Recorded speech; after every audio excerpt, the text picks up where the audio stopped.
बीकानेर में पहुंचे हुए हैं, इस वक्त कुछ बोल रहे हैं, सुनाते हैं।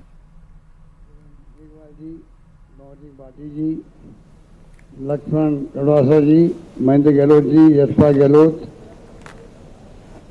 शियाक साहब, बिस्ताराम जी, मदन मेघवाल साहब, जयवर रहमान साहब, मोडाराम जी मेघवाल, मनोज दीक्षित, वाइस चांसलर साहब, राजेंद्र मूड, भागीरथ जी तेतरवाल, जनानंद कल्ला जी,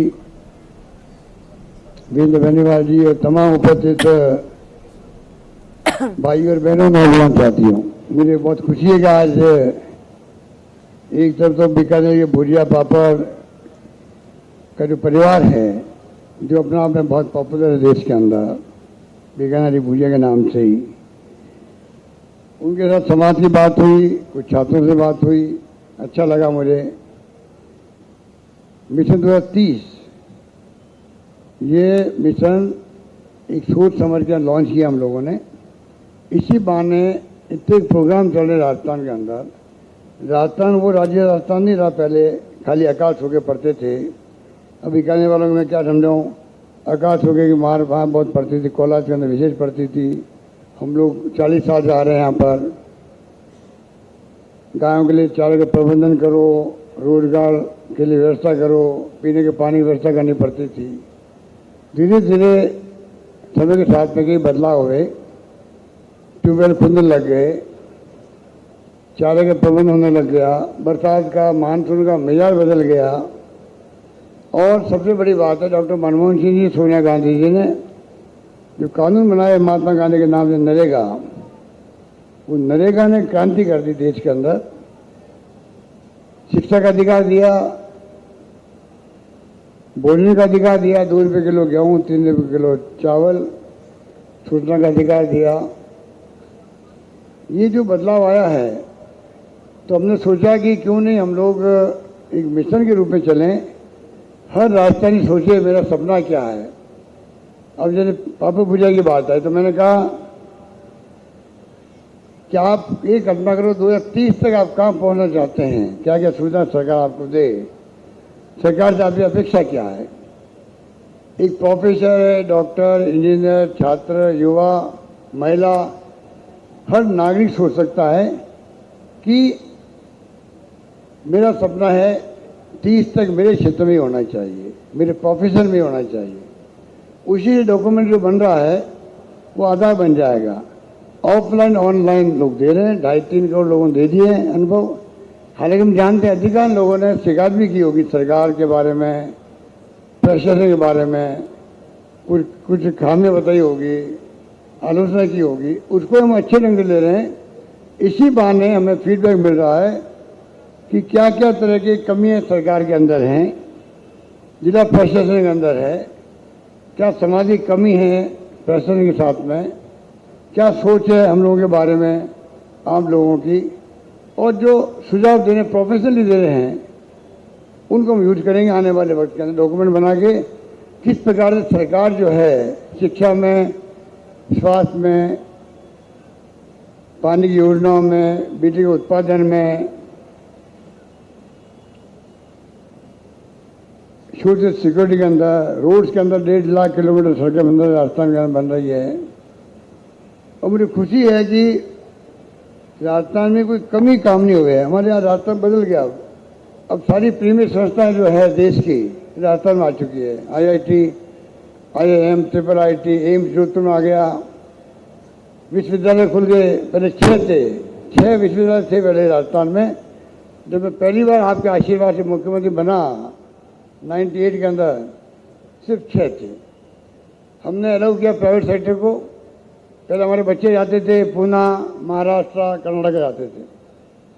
आज करीब 100 विश्वविद्यालय बन के राजस्थान में बन चुके हैं। कॉलेज 250 कॉलेज खुले थे 70 साल के अंदर। हमने अभी 5 साल में 310 कॉलेज नए खोल दिए। 130 कॉलेज महिलाओं गर्ल्स के उसके अंदर है। और ये कह दिया जाए 500 लड़कियाँ पढ़ेगी स्कूल में, वहाँ कॉलेज बना दिया जाएगा। तो शिक्षा में तवज्जो दे रहे हैं, आधारभूत रचना में तवज्जो मिल रही है। पॉलिसी आप देखिएगा, हर चीज़ की पॉलिसी बन चुकी है। तो इसलिए मैंने कहा कि इन्वेस्टमेंट कैसे आए राजस्थान के अंदर, उसका अलग पॉलिसी है। लघु उद्योग प्रोत्साहन योजना अलग है, सोलर की अलग पॉलिसी है, इलेक्ट्रिकल व्हीकल की पॉलिसी बना दी हमने, हैंडीक्राफ्ट की अलग पॉलिसी है। सरकार बनते हमने एमएसएमई उद्योगों के लिए कि पहले 3 साल था, बाद 5 साल किया। 5 साल तक सरकार को आने की जरूरत नहीं, छोटे उद्योगों को, एमएसएमई को, वो अपना काम धंधा शुरू कर सकते हैं। पूरे देश में उसकी तारीफ हुई थी, उसका हमने एक्ट बना दिया असेंबली के अंदर। टूरिज्म पॉलिसी बना दी हमने, एग्रो प्रोसेसिंग पॉलिसी बनाई है, एग्री बिजनेस है, एग्री एक्सपोर्ट पॉलिसी बनाई है। अब ये तमाम पॉलिसी बन गई है, उसका लाभ कैसे पहुंचे आप तक, उस पर मैं समझता हूं कि काम करने की जरूरत है। और मैं उम्मीद करता हूं कि जो माहौल बना राजस्थान के अंदर, उसके आधार पर कई कानून हमने पास किए हैं। 25 लाख का बीमा हिंदुस्तान में कहीं नहीं है हेल्थ के लिए। राइट टू हेल्थ का एक्ट बना दिया हम लोगों ने। कई कानून ऐसे पास किए जो हिंदुस्तान में कहीं पे भी नहीं है। तो मैं कैसे लाभ के साथ में राजस्थान अब चर्चा में आ गया देश के अंदर। पहली बार राजस्थान हर राज्य में चाहे ओपीएस की बात हो, ओपीएस हमने लागू किया कर्मचारियों के लिए, फिर वेलकम हुआ पूरे देश के कर्मचारियों के अंदर। हेल्थ स्कीम लागू की है आरजीएचएस कर्मचारियों के लिए हम लोगों ने। तो जितने हमने फैसले किए हैं वो फैसले चर्चा में है हर राज्य में। वहाँ की सरकारें अपने वहाँ पर मैनिफेस्टो बनाते वक्त में उनको काम ले रही है, लागू करने की कोशिश कर रही है। इस प्रकार से राजस्थान पहली बार देश में चर्चा में भी आया है। और राजस्थान स्कीमों को केंद्र सरकार को सोचना पड़ता है, चाहे कोरोना प्रबंधन हमारा हो, उसमें भी आपको मालूम है भीलवाड़ा मॉडल हमारा देश में दुनिया तक पहुंच गया। और तो WHO ने तारीफ करी उसकी, इतना शानदार मैनेजमेंट हमने किया। दवाएं की जरूरत थी तो चार्टर प्लेन किए हम लोगों ने। क्या हमने ऑक्सीजन कमी आई, आपको मालूम कितने लोग मर गए ऑक्सीजन कमी से दिल्ली के अंदर भी, राजस्थान में किसी को नहीं मरने दिया। तो कहने का मतलब है कि राजस्थान अब वो स्थिति। इस गहलोत बीकानेर के दौरे पर हैं। पापड़ भुजिया उद्योग के प्रतिनिधियों से उन्होंने संवाद की। एमएम ग्राउंड में मिशन 2030 के तहत संवाद कार्यक्रम जारी है और उसका असर बड़ा है। अभी भी कई लोग जो रिकॉर्ड बन रहा है, उन लोगों का रिकॉर्ड बन रहा है, काफी लोग घबरा गए हैं, वरना की नौकरी है उनको हाथ जोड़ना पड़ेगा, नौकरी नहीं लग पाएगी उनकी। तो बहुत बड़ा फैसला वो भी है। तो ये जो मैं समझता हूँ कि आपने कहा, एक तो मॉडल जो सावित्रीबाई फुले के बारे में तो हमने बात करी, उसका दिवस हम लोग अभी तो हमने उनके नाम से लाइब्रेरी शुरू कर रहे हैं पूरे राजस्थान के अंदर। कभी वो वक्त भी आएगा, देखेंगे और क्या कर सकते हैं। इम्पोर्टेंट बात तो मैंने लास्ट में कही है, सरपंच प्रतिनिधि प्रधान प्रतिनिधि नहीं है, वो सरपंच पति है और प्रधानपति है, वो नहीं होना चाहिए। जी सर, ये पहले इनको सरपंच पति प्रधानपति कहते थे। हाँ। लेकिन ये उनको खुद को अपमानजनक लग रहा है, इसलिए प्रतिनिधि की बात कर दी। प्रतिनिधि अलग बात है। जब ये राजीव गांधी जी ने लागू किया था, संविधान संशोधन करवाया, आरक्षण मिलने लग गया महिलाओं को, दलितों को, पिछड़ों को, सबको आरक्षण मिलने लगा, तब जाके गांव में सरपंच प्रधान प्रमुख बनने लगी है महिलाएं। क्योंकि घूंघट का रिवाज है राजस्थान के अंदर और राज्यों में भी है। तो घूंघट में कैद रहती है महिला, कैद से निकालना बहुत जरूरी है। इसलिए ये आपको संविधान में अधिकार दिया गया है। आपको जान के खुशी होगी, अमेरिका और इंग्लैंड जो है, वहाँ पे वोट का अधिकार महिलाओं को मिलने में संविधान बनने के 100 साल बाद मिला हुआ।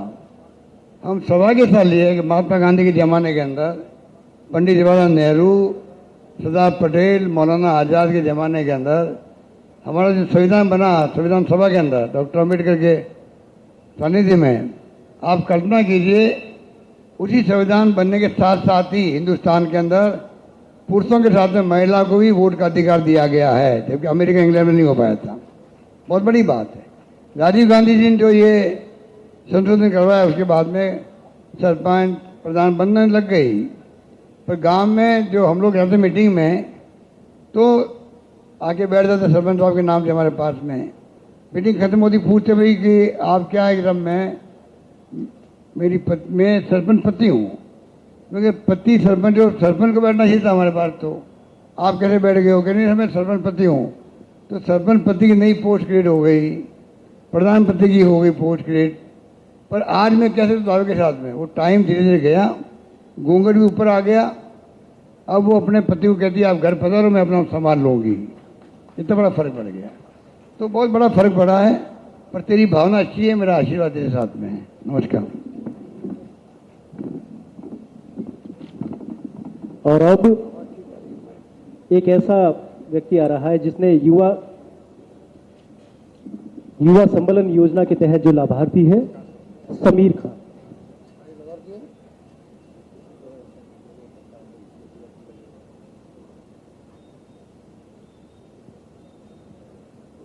नमस्ते सर, मैं मुख्यमंत्री युवा संबल योजना का लाभार्थी हूं।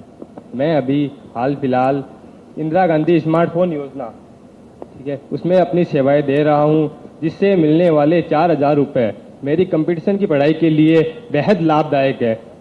इसके लिए मैं आपको धन्यवाद ज्ञापित करता हूं। ठीक है, और मेरा एक आग्रह है या सुझाव है कि आगे की पढ़ाई के लिए, जैसे कोई कंपटीशन तैयारी कर रहा है या जो युवा संबल योजना का लाभार्थी है 2 साल वो सेवा देता है, उसको देखते हुए आगे की सरकारी की नौकरी में 19 बोनस अंक देखते हुए कोई।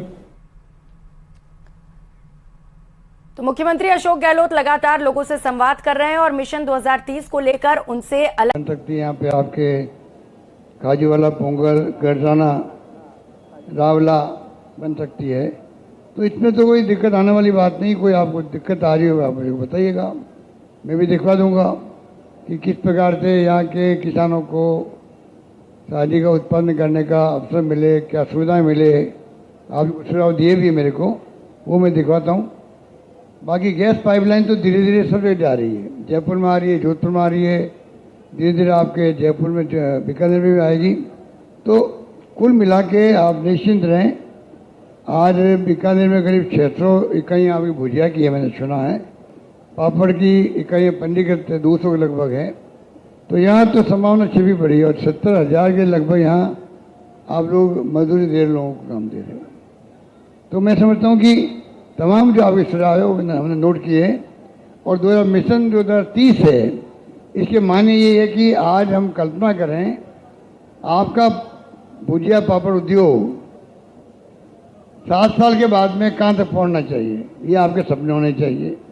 डॉक्यूमेंट गवर्नमेंट का है, ये प्रोग्राम गवर्नमेंट का है। ये मिशन 2030 डॉक्यूमेंट बन रहा है। स्टेट गवर्नमेंट ने आह्वान किया प्रदेशवासियों को, आप अपने क्षेत्र की बात, समस्याएं बताएं, सुझाव दें साथ में कि आपका सपना क्या है आगे के लिए। चाहे उद्योगपति हो सकता है, व्यापारी हो सकता है, प्रोफेसर हो सकता है, डॉक्टर, इंजीनियर, छात्र, युवा, मजदूर, कोई हो सकता है। वो क्या सोचता है, तो बाकायदा डॉक्यूमेंट बन रहा है। 5 तारीख को लॉन्च करेंगे हम लोग डॉक्यूमेंट को। उसके बाद में भी ये डॉक्यूमेंट बनता जाएगा, फिर आते जाएंगे, नोट करते जाएंगे, ऑफलाइन ऑनलाइन, जिससे कि डॉक्यूमेंट अपडेट होता रहे बाद में भी, और आने वाली पीढ़ियों के लिए भी एक प्रकार से डॉक्यूमेंट मिल जाए उनको। तो बहुत अच्छे ढंग से सोच के साथ में इसको आह्वान किया हम लोगों ने। मैं उम्मीद करता हूँ कि आपके सुझाव हमने नोट किए, उसको हम ध्यान रखें। धन्यवाद आपका। बहुत बहुत धन्यवाद। और अब डायरेक्टर भीखाराम चांदल भुजियावाला श्री आशीष जी।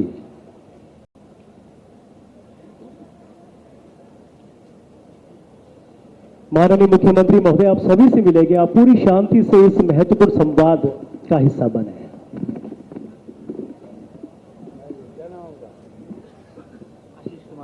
आशीष कुमार अग्रवाल। भीखाराम चांदल, बहुत अच्छा, बताइए आप। मिशन 2030 विकास की 10 गुना रफ्तार। सच में सही कहा था कि हमने ये एक्सपेक्ट नहीं किया था कि आप हमसे संवाद करने सीधे बीकानेर आएंगे। आपके द्वारा दी जा रही स्कीमों और आधारभूत सुविधाओं को बढ़ाने के लिए किए जा रहे प्रयासों के तहत बीकानेर में बहुत सारी हमसे संबंधित इंडस्ट्रियां बढ़ती जा रही है। उसी को देखते हुए हमारी इकाइयों के अंदर बॉयलर जैसी सुविधाओं की ज़रूरतें बढ़ती जा रही है। पर इनसे कुछ सरकारी मानक होते हैं जिनके लिए हमें कुशल कामगारों की ज़रूरत रहती है और उनसे संबंधित परीक्षाओं में काफ़ी लंबा गैप आता है, 2 साल, 3 साल, 4 साल। तो वो परीक्षाएं हर वर्ष करवाई जाए और हर संभाग मुख्यालय पे करवाई जाए ताकि उस तरह के ऑपरेटर्स, उस तरह के कुशल कामगारों की अवेलेबिलिटी हमें बढ़ सके। एक और आपसे आग्रह और आप सुझाव कि हमारा जो उद्योग है भुजिया, पापड़, मिठाई का, इसमें सीज़न का बहुत इम्पोर्टेंस रहता है। त्यौहार, दिवाली, होली, इन पे हमें अतिरिक्त श्रमिकों की आवश्यकता रहती है, जिसमें न केवल लोकल बल्कि संपूर्ण भारत से अलग अलग लोग यहाँ आकर काम करते हैं। जिस तरह आपने मुख्यमंत्री चिरंजीवी बीमा योजना के तहत सब तक स्वास्थ्य लाभ पहुँचाया है, कुछ PF ESI में आंशिक परिवर्तन करते हुए इंडस्ट्री लेवल पे भी कुछ शॉर्ट टर्म या इस तरह की एक बीमा योजना श्रमिकों की सुविधा, श्रमिकों की सेफ्टी के लिए लाई जाए, जिससे इंडस्ट्री उन्हें पूरी तरह से, जो बाहर से आ रहे हैं, जो यहाँ काम कर रहे हैं, जिनका हमारे साथ समय 30 दिन 60 दिन रहता है, वो हमसे पूरी तरीके से निश्चिंत होकर जुड़ सके। एक और बात आपसे कहनी थी कि बदलते हुए समय के साथ हर रोज़ नए तरह के नियम आ रहे हैं, तो हमारे उद्योग को भी बहुत सारी ऐसी सुविधाओं की ज़रूरत है जो अगर बीकानेर में अवेलेबल हो, जिनमें सबसे महत्वपूर्ण है एक NABL एक्रीडेटेड प्राइवेट लैब के लिए आप कुछ प्रयास करें, जिससे हर 6 महीने साल भर में जो हमें इंडस्ट्रियल टेस्टिंग वगैरह करा के सरकार के पोर्टल पे अपलोड करनी होती है वो, साथ ही साथ यहाँ पे एक्सपोर्ट जो दिनों दिन बढ़ रहा है, उसके लिए समय का, कंटेनर का क्लियरेंस और समय का दोनों में काफ़ी गैप आ जाता है। अगर वो लोकल अवेलेबिलिटी रहेगी तो उससे हमें बहुत सुविधा होगी। हमारा जब तक कंटेनर पोर्ट पे पहुंचेगा तब तक हमारे पास यहाँ रिपोर्ट अवेलेबल रहेगी। आशीष जी, आपके सुझाव अच्छे हैं, नोट करवा लिए हम लोगों ने, और आप निश्चिंत रहें, आपके सुझाव बहुत प्रभावशाली भी है, क्योंकि आपने लैब की बात करी है। ड्राई पोर्ट की बात तो मैं समझता हूँ अभी आपके पहले आए थे दीपक जी, उन्होंने भी कही है, तो इसको हम दिखवा लेते। राज्य को लगाया ड्राई पोर्ट या प्राइवेट सेक्टर में लग सकते हैं, तो इसको हम दिखवाएंगे। इंडस्ट्री बड़ी हो चुकी। दूसरा बॉयलर की बात जो की, बॉयलर ऑपरेटर्स की, इसके लिए मैं समझता हूँ कोई दिक्कत नहीं आनी चाहिए। पता नहीं किन कारणों से ये संख्या नहीं बढ़ पा रही या एग्जाम नहीं हो पा रहे हैं। ये जब जो दिन की है बॉयलर्स की, तो उसी ढंग से उसी रेशियो में उपलब्ध होने चाहिए। नंबर 3 सबसे इम्पोर्टेंट बात कही आपने, मजदूरों की, कारीगरों की। पूरे देश भर के आते हैं, शॉर्ट टर्म के लिए आते हैं। आपको जो शॉर्ट टर्म की होती है, दीपावली, होली। सर, आप गिग इकोनॉमी की बात तय करने वाले सबसे पहले हैं ना। मेरा मतलब कि वो आते हैं, तो गिग वर्कर्स एक्ट बना दिया हम लोगों ने, जो देश में नहीं, दुनिया में कहीं नहीं है। मुझे कहते हो घर है कि अभी आप खुद बहुत खुश नज़र आते हो गिग वर्कर के नाम से ही, तो मुझे खुशी इस बात की है कि आप चिंता कर रहे हो उन लोगों की जो कि मजदूर है, कारीगर है। ये बहुत बड़ी बात है। इंडस्ट्री के मालिक के लिए खुद के अलावा अगर वो मजदूर की बात करता है, अगर कारीगर की बात करते, तो मुझे ज़्यादा खुशी होती है, सुकून मिलता है। आपको साधुवाद, बधाई आपको। और जहाँ तक वो इंश्योरेंस की बात करी आपने, चिरंजीवी की तरह, इंश्योरेंस कंपनी से बात करनी पड़ेगी कि उनका इंश्योरेंस जहाँ वो है, चाहे बिहार का आ रहा हो, यूपी का आ रहा हो, मध्य प्रदेश का आ रहे हैं, वहाँ अगर उनका बीमा होगा तो दूसरे का बीमा नहीं हो सकता है। पर आपके